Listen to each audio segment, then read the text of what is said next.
눈물인데 정말 오늘 우리 가운데 생수의 강이 흘러가기를 원하고 우리의 심령이 새로워지기를 소망합니다. 제가 어렸을 때 친구들하고 같이 자주 싸웠던 주제가 있는데 누구의 아버지가 더 강하다, 누구의 아버지가 힘이 세다, 누구 아버지의 돈이 많다, 막 이거를 가지고 매번 그 친구들과 싸웠어요. 그리고 그런 싸움이 우리에게 너무 안전함을 주고 너무 막 행복했었어요. 저에게는 아버지가 슈퍼맨이었어요. 모든 거 할 수 있고 이기지 못하는 것이 없고 엄청난 능력을 가진 아버지라고 제가 그렇게 믿었었어요. 그리고 두려운 마음이 생길 때는 늘 그 아버지의 강함을 외치고 그 아버지가 얼마나 대단한지를 친구들한테 자랑하다 보니까 내 마음이 편해졌다는 것을 많이 느꼈어요. 여러분 어렸을 때 이런 싸움을 안 해봤어요? 여러분에게 부모 아버지가 어떤 존재였어요? 그렇게 큰 힘이 되는, 아니면 여러분에게 안전함을 주는 분이었나요? 저는 정말 이 싸움을 했던 이유가 뭐냐면, 왜 이 얘기를 했냐면, 여러분 우리가 가끔 어린아이와 같이 될 필요가 있어요. 우리가 어린아이와 같이 될 필요가 있는데 그 이유가 뭐냐면, 어른이 되면 자꾸 우리 앞에 현실을 보이고, 현실을 보이면 우리 안에 소망이 사라지고, 현실을 보면 그 현실의 안에 우리가 빠지게 되고, 그 앞에서 힘들어하고, 그 앞에서 정말 어려움을 겪고, 그 어려움을 넘어가지 못하는 문제들이 늘 우리를 넘어뜨리게 하거나 아니면 우리의 마음을 상하게 하게 되는 거예요. 하지만 우리는 어린아이와 같이 하나님의 크심을 날마다 외치고, 하나님 얼마나 크시고 얼마나 놀라운 분인지를 입에서 선포하게 되면, 여러분 우리가 그런 하나님을 경험할 수가 있다는 거예요. 오늘 찬양 가운데 정말 고백하는데 저 마음에 힘이 생기는 거예요. 우리가 어린아이 같이 하나님의 그 크심을 늘 선포했으면 좋겠어요. 어떤 문제 있을지라도 그 앞에서 하나님의 크심을 우리가 선포했으면 좋겠어요. 정말 여러분, 세드락 메삭 아벳나고가 그 우산 앞에서 엎드리지 않고 그들이 이런 말을 했어요. 우리 하나님 얼마나 크신지 알아요? 우리 하나님은 우리를 그 불 속에서도 구원하실 수 있는 하나님이라는 믿음을 가지고 있었어요. 그들은 그 불 앞에서도 두렵지 않았어요. 아마 두려웠을 거예요. 하지만 그들은 그 하나님의 크심을 입에서 고백하니까 담대해지는 거예요. 그 하나님은 얼마나 놀라운 분인지를 외치니까 그들은 어떻게 됐냐면 불 속으로 들어가도 그 하나님의 구원하심을 경험했었어요. 여러분, 우리가 현실 앞에 있을 때, 우리 앞에 어떤 문제가 있을 때 우리 자꾸 그 문제를 보면 넘어지지만 우리가 그 하나님의 크심을 외쳤으면 좋겠습니다. 또 어린아이와 같이 하나님의 그 크심이 우리 안에서 얼마나 놀라운 일들을 하실 수 있는지를 믿고 외쳤으면 좋겠습니다. 우리가 외칠 때 나타나는 능력들은 엄청난 효과가 있어요. 여러분, 우리의 말에 얼마나 큰 권세가 있는지, 이것을 우리가 안에서만 자꾸 품으면 하나님의 역사하심을 볼 수가 없지만, 우리가 이거를 선포할 때마다 하나님의 크심을 우리가 볼 수 있어요. 찬양도 있잖아요. 날마다 하나님 나한테 은혜를 주세요, 하나님 나를 살려주세요. 그런 찬양들보다 하나님의 영광 돌리는, 하나님의 크심을 외치는 찬양들 하면 여러분 놀라운 역사들이 일어나요. 왜냐하면 하나님의 크심을 선포할 때 거기 하나님의 놀라운 그 크심을 보여주는 역사들이 일어나는 거예요. 여러분, 우리가 계시록의 찬양의 모습들을 보면 거기에서 하나님 우리를 불쌍히 여겨주세요, 하나님 우리를 살려주세요, 하나님 난 아파요, 힘들어요, 그런 찬양이 없어요. 거기에서 하나님의 그 아름다움, 하나님의 멋짐을 보고 그 하나님의 용관을 보고 하나님의 크심을 보고 찬양하는데, 그 천국의 예배가 우리 가운데 일어났으면 좋겠습니다. 그 예배가 우리 안에 있을 때는 우리 하나님의 얼마나 크고 놀라운 분인지를 알 수가 있어요. 제가 오늘 말씀을 전하기 전에 이 말씀과 관련되지 않은 부분을 여러분한테 얘기했는데, 그 이유가 여러분, 우리가 말씀을 받을 때는 믿음으로 받으며, 이 말씀이 정말 하나님 말씀하시면 2000년 전에 4000년 전에 일어났던 말씀, 그 시대 그 사람들한테 일어났던 말씀으로 들리면 우리 삶의 그 일들을 볼 수가 없어요. 하지만 우리는 이 말씀, 오늘날 우리에게 하나님이 하신 말씀이라고 믿고 붙잡으면 이 말씀도 우리 삶에 실제가 된다는 거예요. 그래서 제가 이 얘기를 하기 위해서 앞에서 긴 설명을 했어요. 여러분 앞에서 죄송합니다. 한국말이니까 하다 보니까 목이 타요. 오늘 여러분 성경 말씀에서 바다 얘기가 나왔는데 제가 오늘은 여러 가지 이 본문에 대한 해석들이 있지만 오늘 제가 여러분에게 지리적인 부분을 가지고 설교를 하고 싶어요. 왜냐하면 이 말씀에 나오는 바다가 그냥 우리가 생각하는 큰 바다와 그냥 바다만 나오는데 이름이 무슨 바다인지 안 나오고 어떤 형태의 바다인지 안 나오면 이 여기에서 하고 싶은 하나님의 말씀이 우리에게 잘 다가오지 않을 수가 있는데 제가 이 이스라엘에 있었던 바다들에 대해서 조금 설명하면 이 여기 안에 있는 그 말씀에 얼마나 큰 소망과 얼마나 큰 하나님의 약속이 있는지 우리가 이해될 수가 있어요. 제가 몇 년 전에 이스라엘을 갔어요. 아마 여러 번 얘기했던 것 같은데 자랑하는 건데 어쨌든 이스라엘에 가는데 정말 독하고 싶은 나라예요. 선교 순례를 하면서 여러분 그 나라를 보고 그 나라에서 역사를 그 나라에 있었던 지리와 상황들을 보면 정말 성경이 우리에게 더 다르게 보이는 거예요. 이것도 간 거예요. 터키에 가면 선교 순례를 할 거예요. 가실 사람들은 아마 성경이 더 이해가 잘 될 거예요. 이스라엘에 갔는데 세 가지 바다를 보게 돼요. 거기에서 첫 번째 비행기 타고 텔아비브에 도착하면 지중해라는 바다를 보게 될 거예요. 여러분 지중해 정말 경치가 아름다워요. 멋져요. 무슨 여행사 광고하는 거 아니고요. 정말 지중해가 너무 멋지고 지중해 근처에 많은 나라들이 있어요. 터키가 있고 시리아가 있고 이스라엘이 있고 그리고 이집트 있고 그리스 있고 이탈리아 엄청난 많은 나라들이 그 지중해 근처에 있고 지중해가 너무 멋지고 너무 큰 바다예요. 그 안에 물고기가 너무 많고 그 많은 나라들이 거기에서 나오는 물고기를 통해서 생명을 유지하는 거예요. 그 여기 성경에 나오는 본문에서 나오는 그 큰 바다가 바로 지중해라는 것을 가리키는 거예요. 거기 지중해라고 하면 생명이 있는 바다, 생명체가 있는 바다를 한 단어로 요약할 수 있는 바다예요. 그 다음에 이스라엘 북쪽에 가면 갈릴리 바다가 나와요. 여러분 갈릴리 바다로 가면 뭐가 있냐면 이름이 바다인데 사실은 호수예요. 왜 바다라고 이 사람들을 치냐 하니까 가보니까 너무 큰 호수예요. 정말 너무 넓어요. 그리고 거기에서 물고기도 많고 그리고 여러분 그 갈릴리 바다로 가면 예수님이 하셨던 그 기적들 경험할 수가 없어요. 있다고 제가 배를 탔는데 저도 물 위에서 걷기를 했는데 물에 빠졌어요. 무게가 너무 많아서 이제 물에 빠졌는데 정말 그 기적들을 경험하는 마음으로 들어갔는데 어쨌든 예수님이 거기서 많은 사역들을 하셨기 때문에 그 심령으로 가는데 이스라엘에서 풀 보고 싶고 나무 보고 싶고 정말 뭔가 살아있는 땅으로 보려면 갈릴리 바다 근처에 가면 될 것 같아요. 왜냐하면 이스라엘은 가냐고 정말 죽은 땅이 열매 없는 땅이 너무 많은 거예요. 오늘 말씀에 갈릴리가 안 나와요. 쓸데없는 설명을 하는 거예요. 아니 설명이 해야 이해가 되시니까. 세 번째 바다가 나오는데 마지막 바다예요. 이 바다가 이스라엘의 남쪽에 있는 거예요. 사해라고 해요. 사해.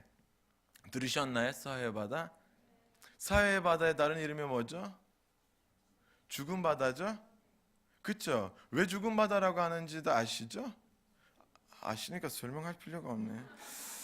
아시지만 제가 설명. 여러분 사해가 정말 가봤는데 왜 죽은 바다인지는 알 수가 있어요. 여러 강의 물이 그 사해 바다로 들어가지만 나가는 물이 없어요. 자기만 계속 받고 있고 흘러가지 않기 때문에 죽은 바다예요. 여기만이 죽은 바다의 의미가 아니라 두 번째 의미가 뭐냐면 정말 소금이 너무 많은 거예요. 일반 바다의 소금 비율이 한 3.5면 여기는 10배 더 많은 거예요. 얼마나 심각한지는 모르겠죠? 가봤어요. 한번. 여러분 정말 제가 그 바다가 33%가 소금의 비율이 33%인데 제가 바닷속으로 가서 수영을 할 기회가 있었어요. 제가 들어갔는데 그때 이런 소문이 있어요. 그 바다에 들어가면 소금물 때문에 몸이 얼려 뜬다는 거예요. 제 킬러가 너무 많이 나가니까 안 뜰 줄 알았는데 정말 떠요. 그거 중요한 게 아니라 이제 거기에서 수영하다가 잠깐 그 바닷물이 내 입으로 들어갔는데 지금도 목말라요. 그 생각하니까. 정말 여러분 저는 그거를 다시 겪고 싶지 않은 그만큼 강력한 짱맛이에요. 입에 들어갔는데 3시간 동안 내 목이 타는 거예요.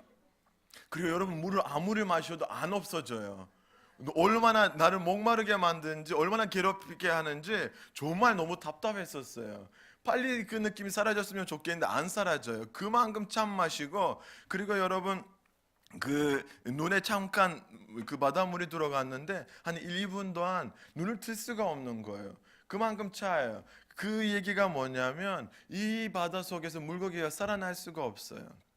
소금 비율이 너무 높기 때문에 물고기가 살아날 수 없고, 그리고 재미있는 것은 사해가 있는 지역도 여러분 그 자기 이름과 같은 죽은 땅이에요. 간야예요. 아무것도 자라지 못하고 아무도 바라지 못하고 아무것도 기대하지 없는 땅이 바로 사해와 사해 근처에 있던 땅들이라는 거예요. 이 얘기를 왜 하냐면 오늘 이 말씀 나온 말씀에 뭐라고 하면 사해가 변해서 지중해처럼 될 거다라는 말씀을 하시는 거예요. 이거는 그냥 읽으면 나한테는 그렇게 크게 이해가 안 되는데, 정말 이스라엘에 가서 그 바다가, 그 짠 바다가 지중해처럼 많은 물고기들이 살아나는 바다가 되고, 그리고 찬맛이 단맛으로 변할 거라는 예언이 오늘 말씀에 나오는 거예요.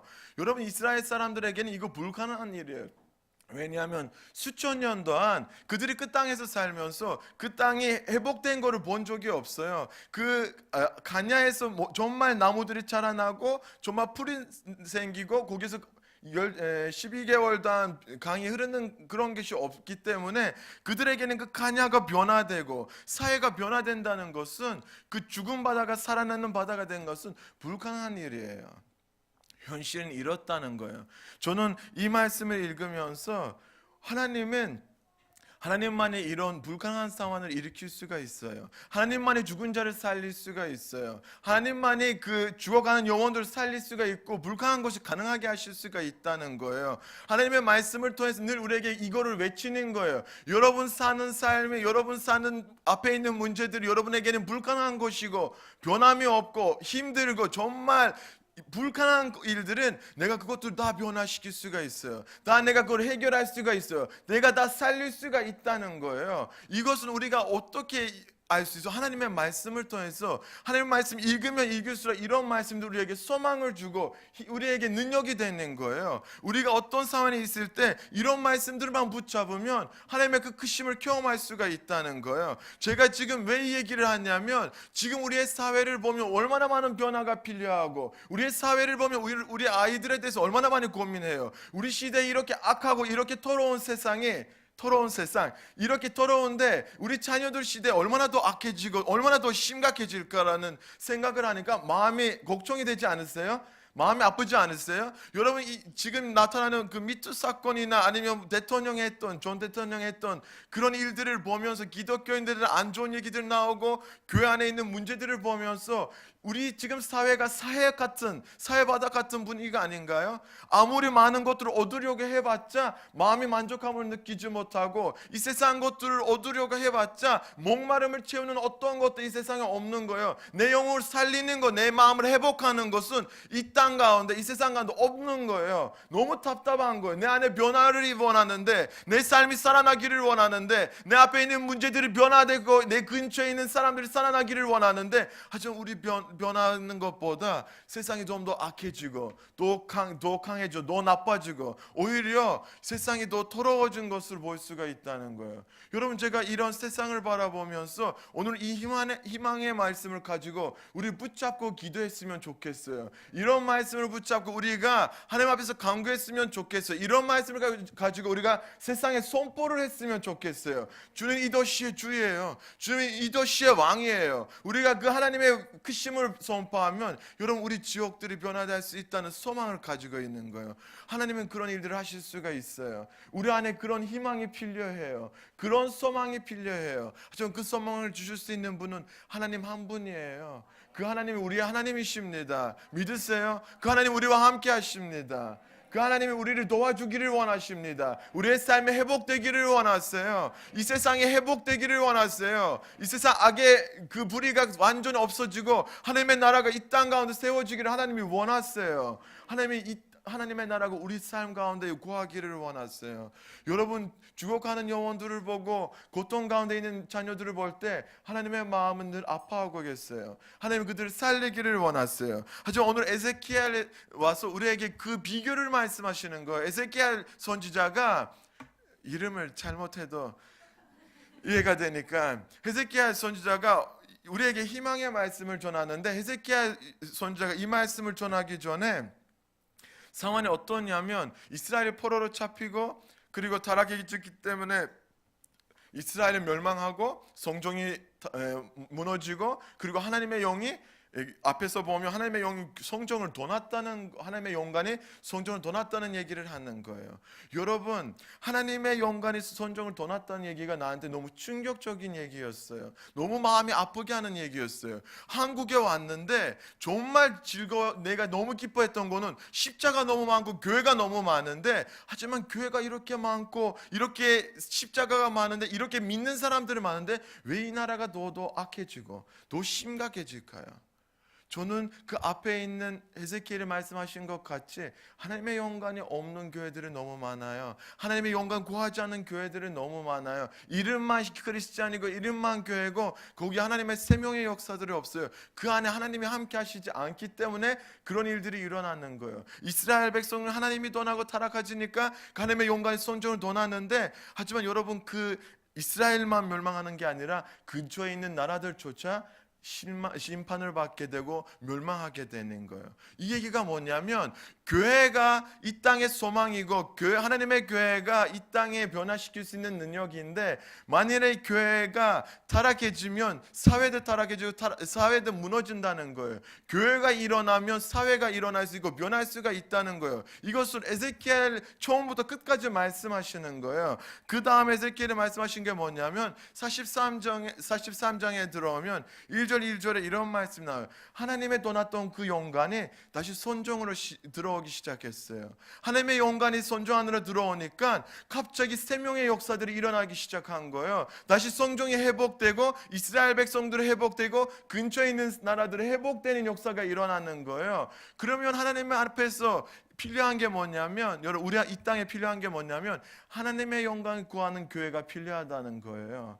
우리의 교회 가운데 하나님의 영광이 구하느냐 아느냐에 따라서 이 땅이 변할 수가 있고 아닐 수가 있다는 거예요. 제가 이 말씀을 오늘 여러분에게 전하려고 하는 건 제 의도가 아니라 정말 기도하다 보니까 하나님이 원하시는 교회의 모습을 우리한테 말씀하시고 싶은 거예요. 제가 이거를 왜 하나님 우리한테 주셨냐면 생각해 보니까 우리가 건축을 앞두고 있잖아요. 그렇죠? 건물이 필요하고 건물을 위해서 우리가 지금 기도하고 있고 투자를 하고 있잖아요. 하지만 건물을 세워준 동시에 그 교회가 어떤 방향으로 어떤 목적으로 움직여야 되는지 오늘 말씀이 우리에게 계속적으로 얘기하고 있어요.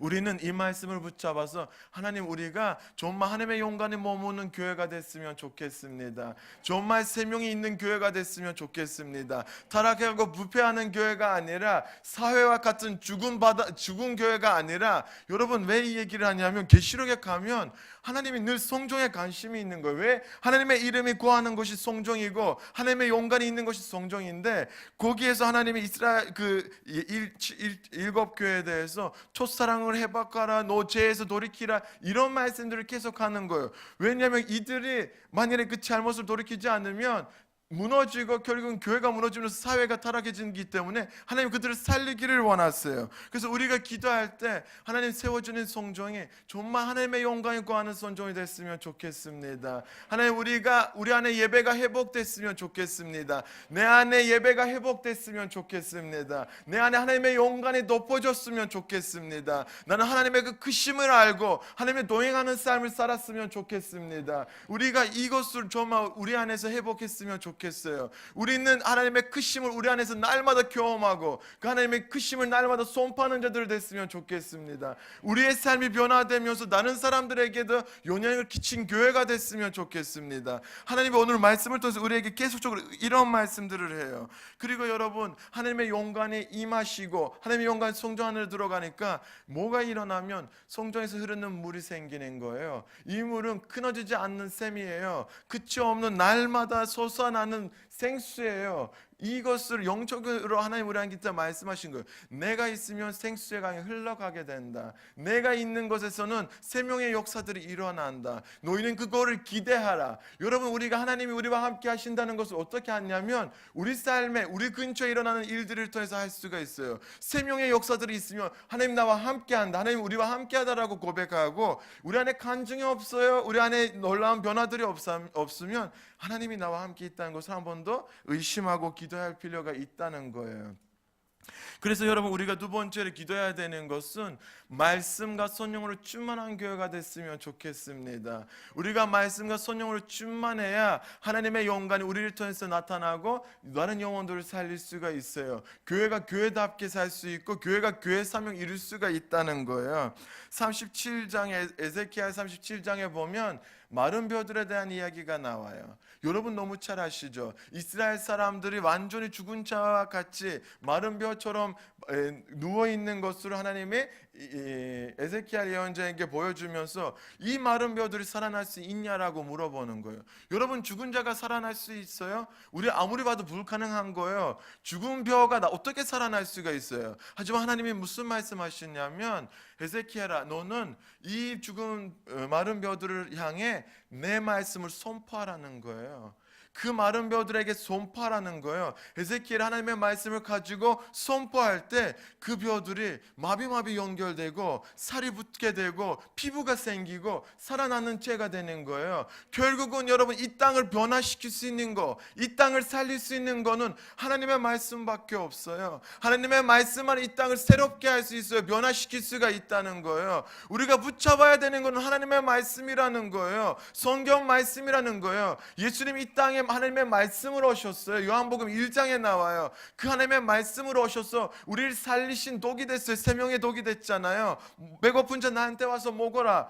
그 예수님을 먹을 때, 그 말씀을 먹을 때 우리가 살아있는 존재가 되는 거예요.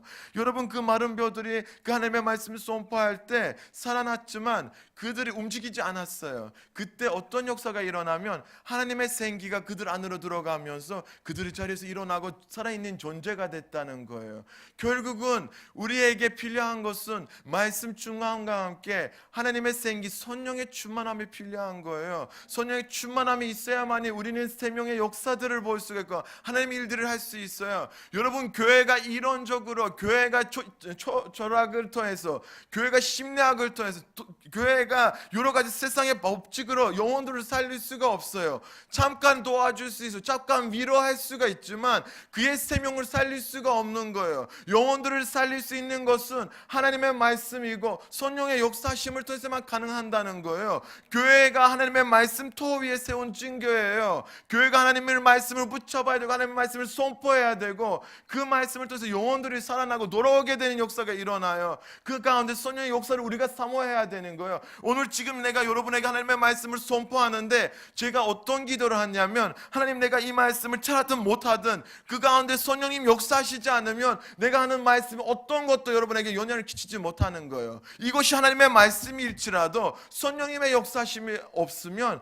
그냥 듣고 오늘 좋은 말씀 들었다, 오늘 말씀이 별로였다, 오늘 은혜 받았다, 오늘 은혜 안 받았다, 이걸로 끝나는데, 하지만 여러분, 하나님의 말씀을 성령으로 역사하시면 그때 역사들이 일어나는 거예요. 죽은 자가 살아나는 역사들이 일어나는 거예요. 삶의 변화가 일어난다는 거예요. 우리가 교회 안에서 이런 일들을 사모해야 돼요. 정말 영혼들이 살아나고 회복되는 것들을 보고 우리가 그런 것들을 간구해야 되는 거예요. 하나님의 영이 계신 곳에 생명이 있는데 그런 생명의 역사도 우리 교회 안에 있어야 되고 우리를 통해서 열반에게 그런 변화들이 있어야 된다는 거예요. 이 강물이 흐르는 곳마다 변화가 있다는 거예요. 말씀이 오늘 하시는 거예요. 그 강물이 흐르는 곳마다, 송정에서 흐르는 그 시작해서 흐르는 그 강물이 가는 곳마다 변화를 일으키는 거예요. 가는 곳마다 생명을 일으키는 거예요. 그만큼 능력이 있다는 거예요. 그리고 거기에서 많은 나무들이 열매를 맺고 그 열매들을 많은 사람들 살리게 하고 그의 잎들이 사람들에게 치료의 재료를 쓴다는 거예요. 하나님의 말씀은 여러분 죽은 자를 살리지만 병든 자를 고쳐요. 병든 사회도 고치고 병든 우리의 심령도 고치는 거예요. 병든 교회도 고치고 병든 우리 아이의 심령까지 변화시킬 수가 있다는 거예요. 하나님의 말씀에 그런 파워가 있고 그런 능력이 있다는 거예요. 하나님의 영광에 그런 능력들이 있다는 거예요. 여러분 우리가 그 하나님의 크심을 늘 외치고 늘 선포했으면 좋겠습니다. 에zeki엘이 예언했던 이 하나님의 말씀이 여러분 언제 일어나는지 아세요? 언제 성취되시는지 아세요? 요즘에 사도행전을 많이 읽죠? 여러분 이 에zeki엘이 얘기했던 성전과 그 영적인 성전과 그 역사들이 예수 그리스도가 이 땅에 오심으로써 시작됐어요.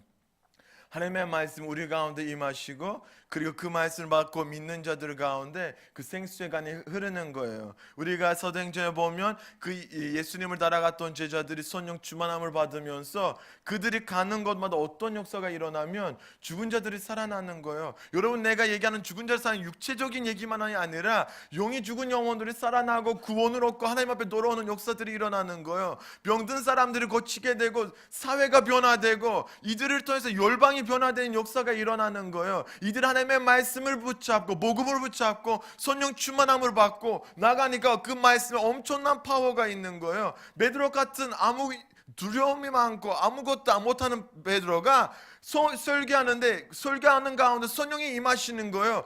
그 말씀이 사람들의 심장을 막 건드리고 돌이키게 하고 회개하게 하고 하나님 앞에 돌아오게 하는 역사가 일어나는 거예요. 왜? 그는 하나님을 붙잡은 사람이고 그는 하나님의 말씀을 붙잡고 성령 충만한 사람이기 때문에 그를 통해서 만나는 사람들이 변화되는 거예요. 사도 바울은 똑같은 인물이에요. 하나님을 만났고 그 안에 그 성령의 충만함이 있기 때문에 여러분 왜 사도 바울이 가는 곳마다 교회 생겨요? 왜 가는 곳마다 변화가 있어요? 왜 가는 곳마다 사람들이 회복돼요? 왜요? 그 안에 하나님의 영이 계시기 때문에, 그 안에 하나님의 말씀이 계시기 때문에. 여러분 그 하나님의 말씀과 성령이 우리 안에 있다는 거 아세요? 사모한 자에게 하나님의 마음껏 채워주시겠다고 약속하신 거 아세요? 목마른 자 다 내게 오라 마음껏 먹고 마시라고 말씀하신 거 기억하세요? 여러분 요한복음 7장 38절 39절에 이런 말씀이 있어요. 나를 믿는 자는 성경의 이름과 같이 그 배에서 생수의 강이 흘러오리라 하시니 이는 그를 믿는 자들에게 받은 성령을 가리켜 말씀하신 거다. 예수 그리스도를 믿으면 우리에게 성령을 주시기를 하나님이 약속하셨어요.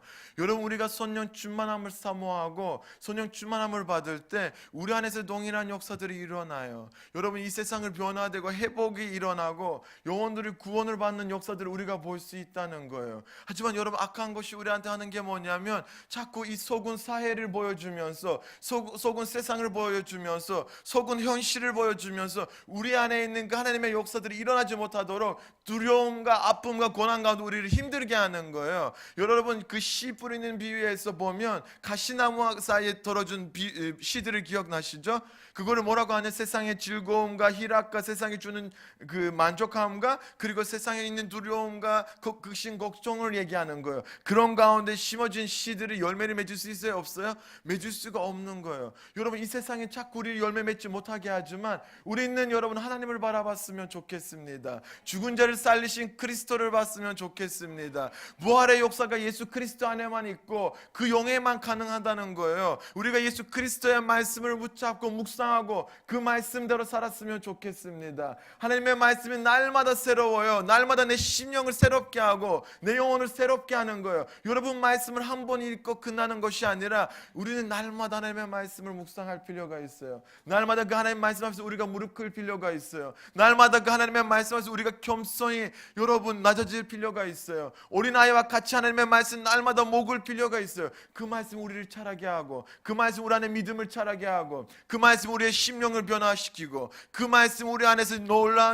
그 생명의 역사를 일으키게 하는 거예요. 여러분 그 말씀을 붙잡는 삶을 우리가 습관적으로 살았으면 좋겠습니다. 그리고 우리가 늘 그 성령 충만함을 구했으면 좋겠습니다. 하나님 오늘도 나를 성령 충만함으로 채워주세요. 하나님 오늘도 나를 일으켜주세요. 하나님 오늘 나를 세워 채워주세요. 하나님 오늘 나를 사용해 주세요. 하나님 나는 교회, 하나님의 건물이고 하나님의 교회인데 하나님 나를 통해서 영혼으로 살아나기를 원합니다. 여러분 이 말씀은 사역자들에게 주어진 말씀이 아니에요. 여러분 이 말씀은 정말 하나님을 위해서 헌신하는 영혼들을 위해서 필요한 게 아니라 우리 모두에게 주어진 말씀이에요. 우리 한 사람 한 사람 있는 자리에서 영혼들을 살릴 그 일을 해야 되는 거예요. 왜냐하면 하나님이 그것을 위해서 우리를 부르셨고 그것을 위해서 우리에게 선용을 주셨어요. 여러분 우리가 그 하나님을 의지했으면 좋겠습니다. 우리 교회가 정말 목사님이 말씀하신 대로 100년이 지나도 200년이 지나도 우리 교회가 계속적으로 영혼 살린 일을 했으면 좋겠습니다. 사회를 변화시키고 죽은 영혼들에게 소망을 주고 일으켜주는 교회가 됐으면 좋겠습니다. 여러분 다음 세대가 우리 교회를 통해서 일어났으면 좋겠습니다. 많은 교회들은 망할지라도 우리 안에 하나님의 영이 있으면서 우리 교회가 늘 살아있고 우리 교회가 늘 주님의 일을 하는 교회가 됐으면 좋겠습니다. 우리 교회가 본질이 이러지 않았으면 좋겠습니다. 우리의 새로운 건물로 이동할 때 하나님 우리 안에 본질을 회복시켜 주세요. 하나님 우리 안에 정말 하나님의 성전을 회복시켜 주세요. 예배를 회복시켜 주세요. 하나님 우리 더욱 많이 성경 말씀으로 가득 채워 주세요. 더욱더 성령으로 충만케 해 주세요라고 우리가 기도했으면 좋겠습니다. 여러분 하나님은 우리를 위해서 엄청난 기대를 하세요. 왜냐하면 그분의 영을 우리 가운데 부어주시기 때문에 하나님 우리를 엄청난 기대를 하세요. 우리는 그 하나님의 기대에 반응하는 자들이 됐으면 좋겠습니다. 이 자리에만 앉아있고 맨날 그 사회처럼 물만 받고 자기가 흘러가지 않는 그런 사람들이 되지 않았으면 좋겠어요. 이거 영적으로 무슨 의미냐면 나만 은혜 받고 누구한테 전하지 않으면 나는 속은 사람이 되는 거예요. 여러분 이 물이 여기에서 한 달 있으면 이 물은 속을 수밖에 없어요. 이거를 자꾸 이렇게 나처럼